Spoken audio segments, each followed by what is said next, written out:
Hello, my name is Jerica. Today is my birthday, October 1st, 2024, and I'm going to be reading you my favorite book. I read it years and years ago when it first came out, and it's called Sabriel by Garth Nix. My cat is now getting in front of my lights. Do not drink my tea. I've always wanted to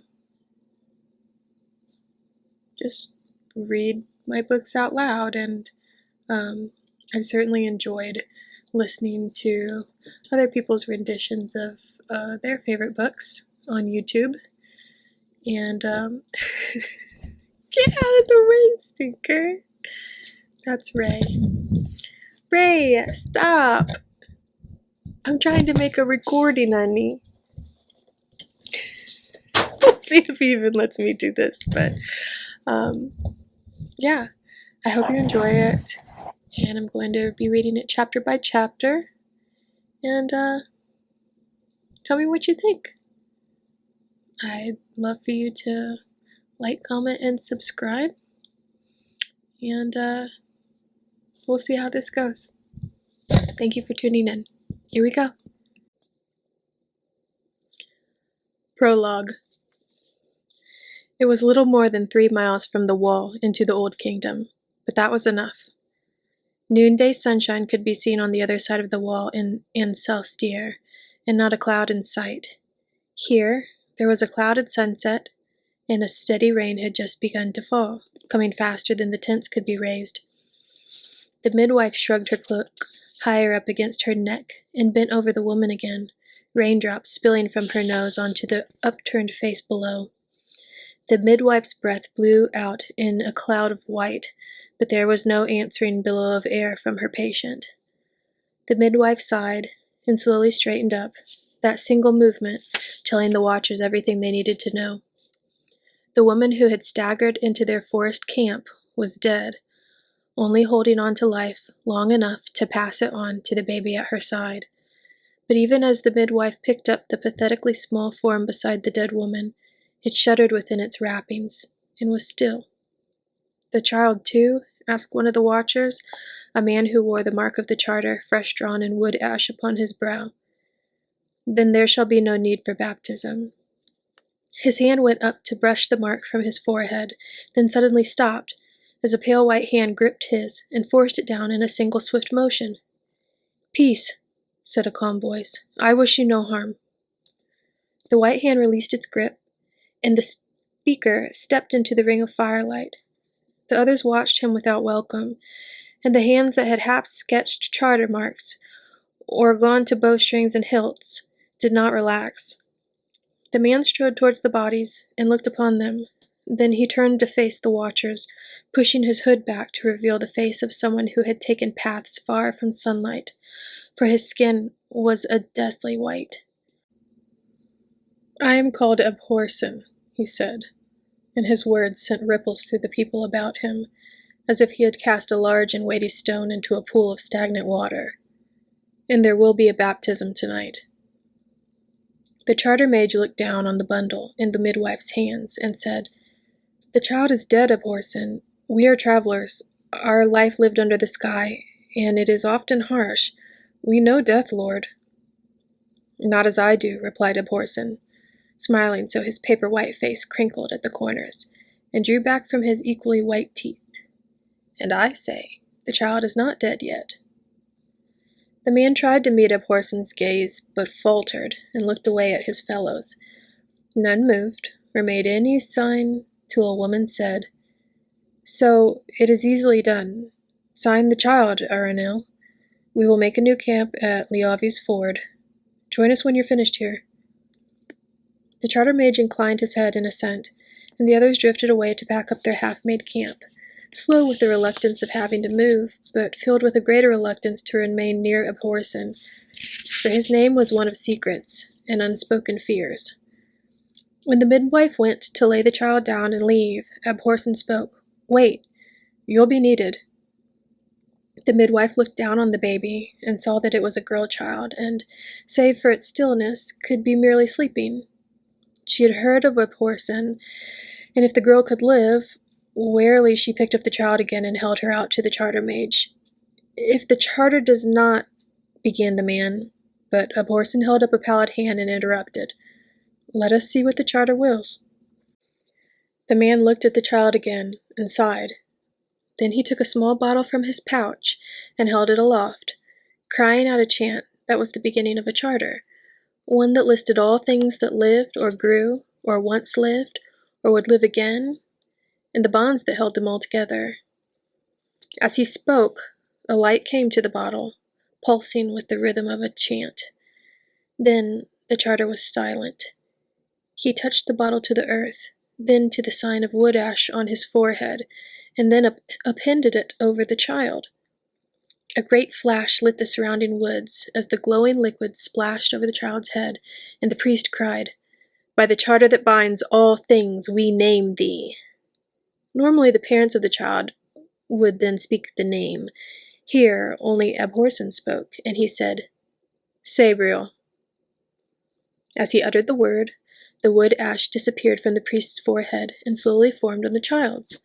The charter had accepted the baptism.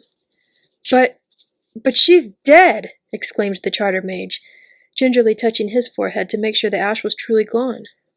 He got no answer, for the midwife was staring across the fire at Abhorsen, and Abhorsen was staring at nothing. His eyes reflected the dancing flames, but did not see them. Slowly, a chill mist began to rise from his body, spreading towards the man and midwife, who scuttled to the other side of the fire, wanting to get away, but now too afraid to run. He could hear the child crying, which was good. If she had gone beyond the first gateway, he could not bring her back without more stringent preparations and a subsequent dilution of her spirit. The current was strong, but he knew this branch of the river and waded past pools and eddies that hoped to drag him under. Already he could feel the waters leaching his spirit, but his will was strong, so they took only the color, not the substance. He paused to listen, and hearing the crying diminish, hastened forward. Perhaps she was already at the gateway and about to pass. The first gate was a veil of mist, with a single dark opening, where the river poured into the silence beyond. Abhorsen hurried towards it and then stopped. The baby had not yet passed through, but only because something had caught her and picked her up. Standing there, looming up out of the black waters, was a shadow darker than the gate. It was several feet higher than Abhorsen, and there were pale marsh lights burning where you would expect to see eyes, and the fetid stench of carrion rolled off it, a warm stench that relieved the chill of the river. Abhorsen advanced on the thing slowly, watching the child it held loosely in the crook of a shadowed arm. The baby was asleep, but restless, and it squirmed towards the creature, seeking a mother's breast. But it only held her away from itself as if the child were hot or caustic. Slowly, Abhorsen drew a small silver handbell from the bandolier of bells across his chest and cocked his wrist to ring it. But the shadow thing held the baby up and spoke in a dry, slithery voice, like a snake on gravel. "Spirit of your spirit, Abhorsen, you can't spell me while I hold her, and perhaps I shall take her beyond the gate, as her mother has already gone." Abhorsen frowned in recognition and replaced the bell. "You have a new shape, Caragor, and you're now this side of the first gate. Who was foolish enough to assist you so far?" Caragor smiled widely, and Abhorsen caught a glimpse of fires burning deep inside his mouth. "One of the usual calling," he croaked, "but unskilled. He didn't realize it would be in the nature of an exchange. Alas, his life was not sufficient for me to pass the last portal. But now you've come to help me." "I, who chained you beyond the seventh gate?" "Yes," whispered Caragor.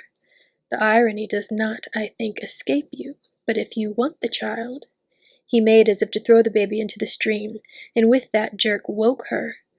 Immediately she began to cry, and her little fists reached out to gather up the shadow stuff of Caragor, like the folds of a robe.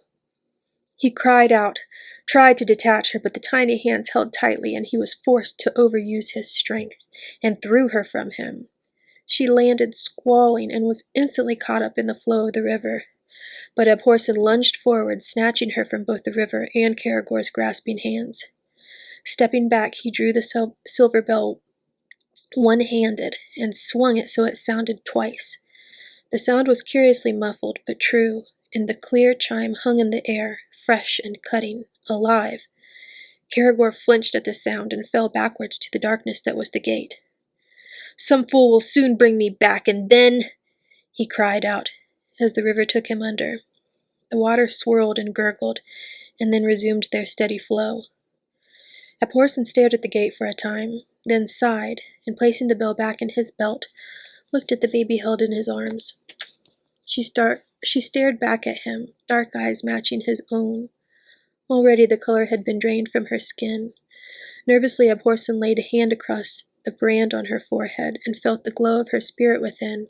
The charter mark had kept her life contained when the river should have drained it. It was her life spirit that had so burned Karagor. She smiled up at him and gurgled a little, and Abhorsen felt a smile tilting the corner of his own mouth. Still smiling, he turned and began the long wade back up the river to the gate that would return them both to their living flesh. The baby wailed a scant second before Abhorsen opened his eyes, so that the midwife was already halfway around the dying fire, ready to pick her up. Frost crackled on the ground, and icicles hung from Abhorsen's nose. He wiped them off with a sleeve and leaned over the child, much as any anxious father does after a birth. "How is the babe?" he asked, and the midwife stared at him wonderingly, for the dead child was now loudly alive and as deathly white as he. "As you hear, Lord," she answered. "She's very well. It is perhaps a little cold for her." He gestured at the fire and spoke a word, and it roared into life, the frost melting at once, the raindrops sizzling into steam. "That will do till morning," said Abhorsen. "Then I shall take her to my house. I shall have need of a nurse. Will you come?" The midwife hesitated and looked to the charter mage, who still lingered on the far side of the fire. He refused to meet her glance, and she looked down once more at the little girl bawling in her arms. You are, whispered the midwife. "A necromancer?" said Abhorsen. "Only of a sort. I loved the woman who lies here. She would have lived if she had loved another, but she did not. Sabriel is our child. Can you not see the kinship?" The midwife looked at him as he leant forward and took Sabriel from her, rocking her on his chest. The baby quieted, and in a few seconds was asleep. "Yes," said the midwife, "I shall come with you and look after Sabriel, but you must find a wet nurse." "And I dare say much else besides," mused Abhorsen, "but my house is not a place for—" The charter mage cleared his throat and moved around the fire. "If you seek a man who knows a little of the charter," he said hesitantly, "I should wish to serve, for I have seen its work in you, Lord, though I am loath to leave my fellow wanderers." "Perhaps you will not have to," replied Abhorsen, smiling at a sudden thought. "I wonder if your leader will object to 2 new members joining her band? For my work means I must travel, and there's no part of the kingdom that has not felt the imprint of my feet." "Your work?" asked the man, shivering a little, though it was no longer cold. "Yes," said Abhorsen. "I am a necromancer, but not of the common kind. Where others of the art raise the dead, I lay them back to rest. And those that will not rest, I bind, or try to. I am Abhorsen." He looked at the baby again and added, almost with a note of surprise, "father of Sabriel."